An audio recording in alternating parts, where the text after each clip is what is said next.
Shalom, selamat pagi jemaat yang dikasihi Tuhan, dimanapun saudara berada. Senang bisa berjumpa kembali di dalam acara Renungan Pagi pada pagi hari ini. Kita bersyukur untuk kesehatan, kekuatan, dan kehidupan yang boleh Tuhan berikan kepada kita hari ini. Dan biarlah hari ini boleh kita isi dengan segala sesuatu yang boleh menyenangkan hati Tuhan dan memberkati kita maupun juga sesama kita. Namun sebelum kita masuk di dalam segala kesibukan dan pekerjaan kita, mari kita datang lebih dahulu menghampiri Tuhan, mendengarkan sabdanya, dan mengerti akan kehendaknya bagi hidup kita sepanjang hari ini. Namun sebelumnya mari kita tundukkan kepala dan kita berdoa memohon pertolongan Allah Roh Kudus. Bapa di dalam surga, kami bersyukur untuk hari yang baru yang Tuhan berikan di dalam kehidupan kami. Terima kasih Tuhan atas pemeliharaan-Mu dari sejak istirahat malam hingga kami boleh bangun pada pagi hari ini. Kami bersyukur untuk kasih setia dan rahmat Tuhan yang selalu baru dan tidak pernah berkesudahan di dalam hidup kami. Tuhan, sebelum kami masuk di dalam kesibukan kami ingin mendengarkan sabda-Mu. Dan biarlah Allah Roh Kudus yang diam di dalam hati kami bekerja menerangi hati kami, sehingga kami boleh mengerti dan memahami akan kehendak Tuhan melalui firman-Mu yang kami dengar pada pagi hari ini. Pakailah hamba-Mu Tuhan dan urapi hamba-Mu untuk menjadi alat-Mu untuk menyatakan kebenaran-Mu yang boleh memberkati kami semua. Di dalam nama Tuhan Yesus kami berdoa. Amin. Jemaat yang dikasihi Tuhan, renungan pagi pada hari ini terambil dari Injil Lukas. Pasalnya yang ke-14 ayat 1 hingga ayat yang ke-14. Tetapi pada pagi hari ini saya akan lebih menekankan kepada satu perikop, yaitu dari ayat yang ke-7 hingga ayat yang ke-11, di mana Lembaga Alkitab Indonesia memberi judul dari perikop ini adalah tempat yang paling utama dan yang paling rendah. Saya akan membacakan bagian firman Tuhan ini dan Bapak Ibu Saudara-saudara boleh menyimak dan membacanya di dalam Alkitab saudara masing-masing. Lukas pasal 14 ayat yang ke-7.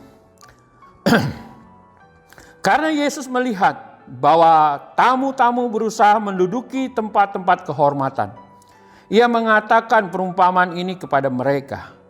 Kalau seorang mengundang engkau ke pesta perkawinan, janganlah duduk di tempat kehormatan, sebab mungkin orang itu telah mengundang seorang yang lebih terhormat daripadamu.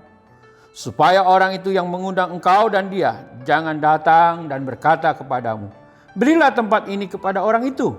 Lalu engkau dengan malu harus pergi duduk di tempat yang paling rendah. Tetapi apabila engkau diundang, pergilah duduk di tempat yang paling rendah. Mungkin tuan rumah akan datang dan berkata kepadamu, sahabat, silakan duduk di depan. Dan dengan demikian engkau menerima hormat di depan mata semua tamu yang lain.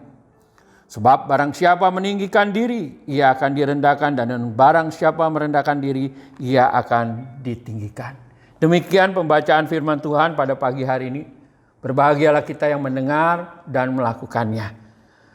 Jemaat yang dikasihi Tuhan, kita semua pasti ingin mendapat kehormatan di dalam kehidupan kita, bukan? Baik itu dalam keluarga, karir, atau pekerjaan, ataupun di dalam kita bermasyarakat. Kehormatan adalah sebuah prestis yang kita peroleh dari apa yang kita kerjakan dan kita hasilkan bagi orang lain atau sesama kita. Kehormatan adalah sebuah pengakuan yang diberikan oleh seseorang atau komunitas kepada kita yang memberikan nilai tambahan bagi harkat dan martabat kita. Oleh karena itu, saudara-saudara, banyak orang berusaha mencari hormat atau dihormati untuk menunjukkan dirinya adalah orang yang hebat, berkuasa, dan tajir, saudara-saudara. Hal inilah yang terjadi di dalam narasi yang kita baca pada pagi hari ini, saudara-saudara. Lukas memang tidak memberitahukan dalam acara apa peristiwa ini terjadi. Apakah dalam pesta perkawinan atau perjamuan? Sepertinya, saudara-saudara, Lukas lebih ingin menekankan tentang pengajaran Yesus tentang kehormatan, saudara-saudara. Ketika Yesus melihat, dikatakan sebagian orang banyak yang hadir berusaha untuk menduduki kursi kehormatan. Maka ia mengajarkan orang banyak yang hadir itu dengan sebuah perumpamaan.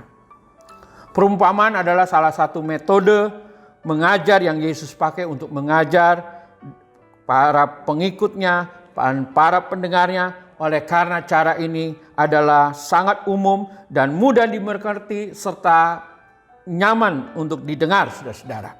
Di dalam perumpamaannya Yesus dengan tegas mengajarkan agar setiap kita bila diundang di dalam acara apapun, jangan merasa penting, jangan merasa hebat, jangan merasa dihormati sehingga kita harus duduk di kursi kehormatan.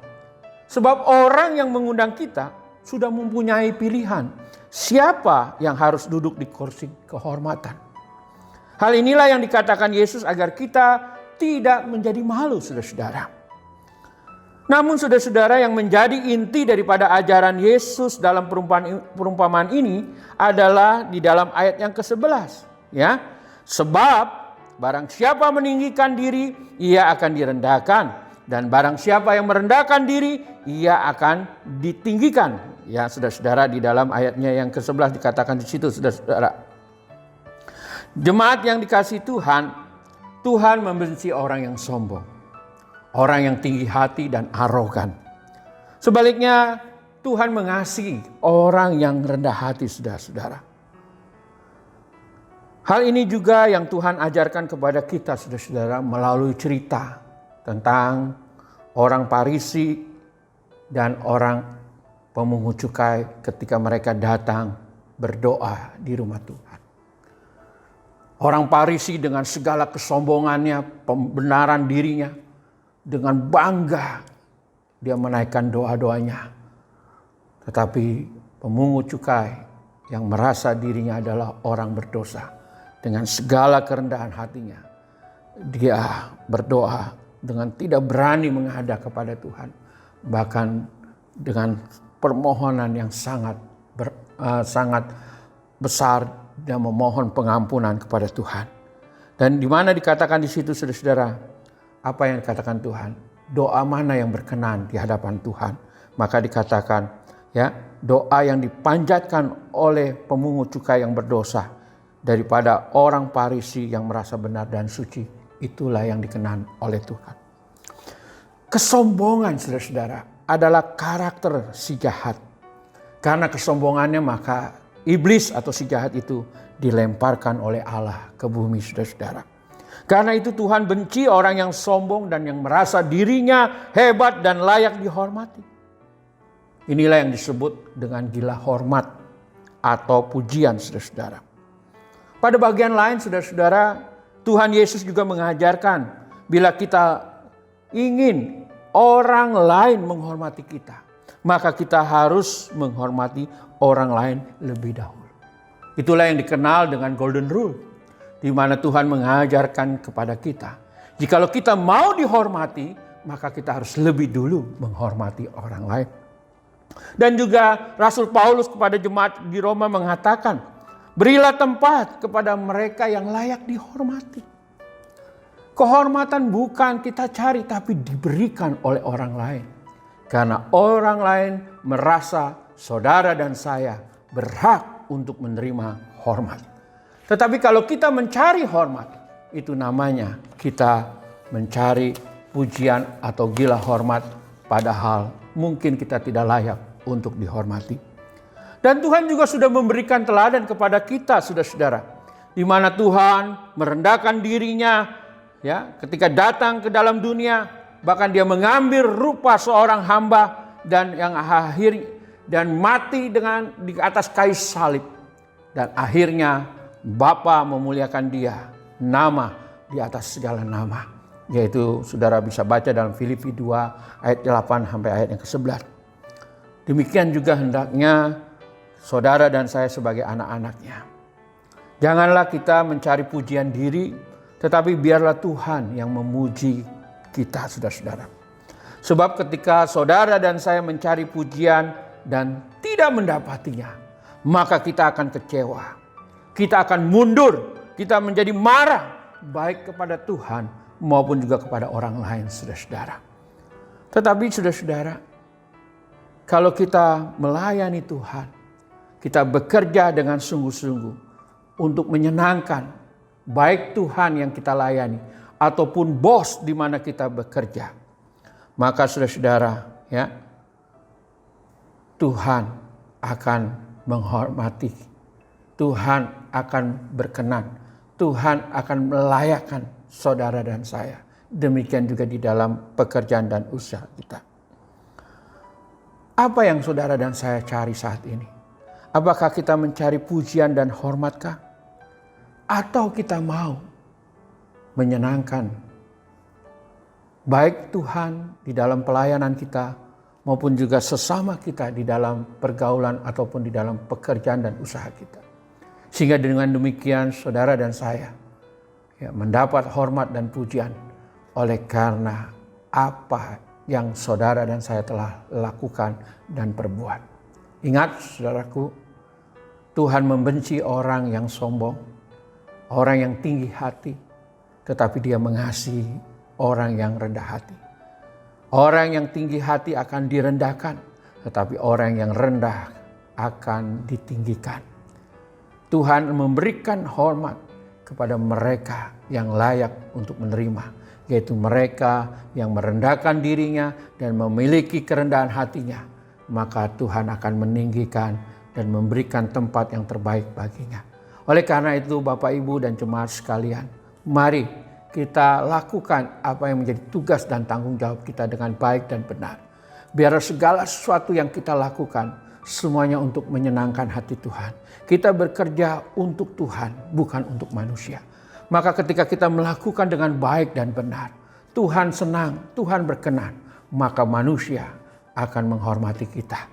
Kiranya Tuhan menolong saudara dan saya supaya kita boleh menjadi orang-orang yang rendah hati, orang-orang yang tahu siapa diri kita, sehingga kita akhirnya boleh memperoleh kebaikan dan juga kedudukan yang lebih baik lagi. Tuhan memberkati kita semua. Haleluya. Amin. Mari jemaat yang dikasihi Tuhan, kita berdoa sekali lagi. Tuhan, terima kasih untuk kebenaran firman-Mu yang sudah mengajarkan kami. Untuk kami boleh belajar untuk merendahkan diri kami. Sebab siapakah kami ya Tuhan? Sebab kami bukanlah orang-orang yang pantas dan layak untuk menerima hormat. Karena kami sadar siapa diri kami. Tetapi kami mau belajar untuk memberikan yang terbaik. Kami ingin melakukan hal yang berkenan, baik kepadamu ya Tuhan, maupun juga kepada sesama kami. Dengan demikian mereka bisa melihat apa yang kami lakukan. Sehingga akhirnya mereka pun boleh memberikan penghormatan kepada kami. Tuhan, jauhkan daripada kami mencari hormat dan pujian diri. Karena hal itu akan membuat kami menjadi sombong, menjadi tinggi hati. Dan itu yang Tuhan tidak sukai di dalam kehidupan kami. Tetapi biarlah Tuhan, kami belajar menjadi anak-anak-Mu yang merendahkan diri dan memiliki kerendahan hati. Sehingga kami boleh berkenan dan boleh memperoleh tempat yang Tuhan siapkan bagi kami. Berkatilah kehidupan kami Tuhan, pekerjaan kami, usaha kami, dan rumah tangga kami. Sehingga semuanya itu Tuhan boleh pakai untuk menjadi berkat bagi banyak orang dan Tuhan dipermuliakan. Di dalam nama Tuhan Yesus kami berdoa. Amin. Selamat pagi jemaat yang dikasihi Tuhan. Selamat bekerja, jaga kesehatan. Tuhan memberkati. Amin.